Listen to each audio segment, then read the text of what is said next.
Marsha, I know who you're married to.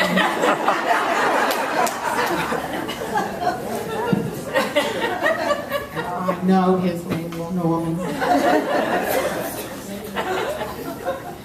Deidre stole my speech. I was going to say that I was delighted to honor you, my friend, but these other people are too. I really got to know Marsha when she came to work at Beth Shalom Home when it was at Libby Avenue. You haven't heard this, make believe.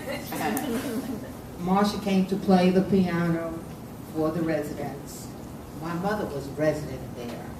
Many of the people didn't know much what was going on, but when Marsha came to play, they all became alive, and absolutely, Marsha, you know, when my mother absolutely adored you.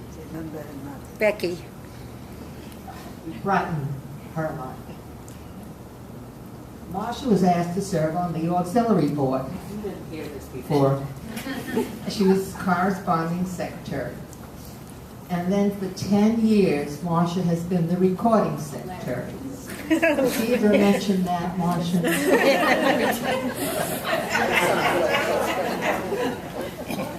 Marsha can be found at the home twice a week playing the piano, and any other time that somebody needs someone to play the piano.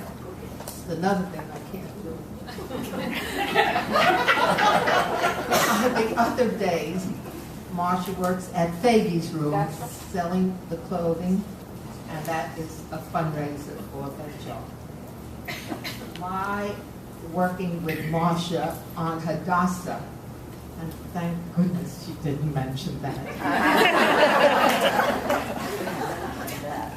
We have worked together selling cards and certificates, which is another fundraiser. We raise a great deal of money for that.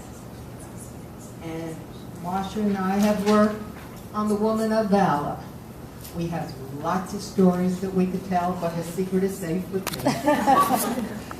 And we have, well, we worked on the fund. Now, Marsha also never says no when called upon. Deidre said that.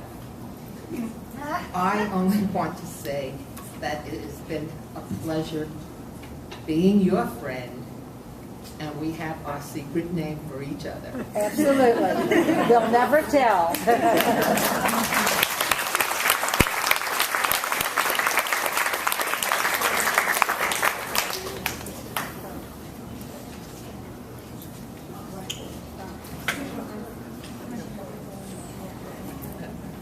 Well, I have a little bit of new information, some of that same old stuff, but you'll just have to hear it again.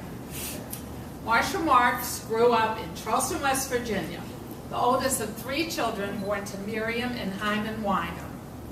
She attended school in Charleston and then went to Ohio State University. Coincidentally, she met Joan Ruby during her first year at school. Little did she know that one day she would become friends with Joan in Richmond, Virginia.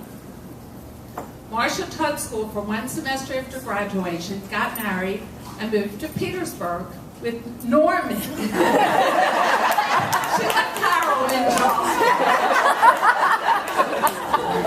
They only lived there for a few months before she returned to Charleston, and by then Marsha was pregnant with their son, Steve. Who was right? In 1960, the Marks moved to Wheeling, West Virginia with 3 children in tow. Marsha's daughter, Karen, was born in Wheeling. After Karen started school, Marsha went back to teaching the 3rd grade and did so until the Marks unexpectedly moved to Richmond, again for business reasons. Of course, Wheeling's loss was Richmond's gain. Now, as you know, Marsha started playing the piano for special events at Beth Shalom. But one of the things, and she was looking to meet people, and of course she met Edie. And once you meet Edie, who else do you need? But one of the things that Marsha shared with me, one of the stories, was about one of the residents at the home who influenced her. Marsha was always very humble, and still is, about her piano playing, like it's not really that important. But Mrs. Bellman told Marsha to remember that what she was doing was very important. And so Marsha began her career performing Tikkun Olam, repairing the world, one note at a time. She has played countless times over the years for the residents at Beth Shalom, and she tries to meet any special requests for songs.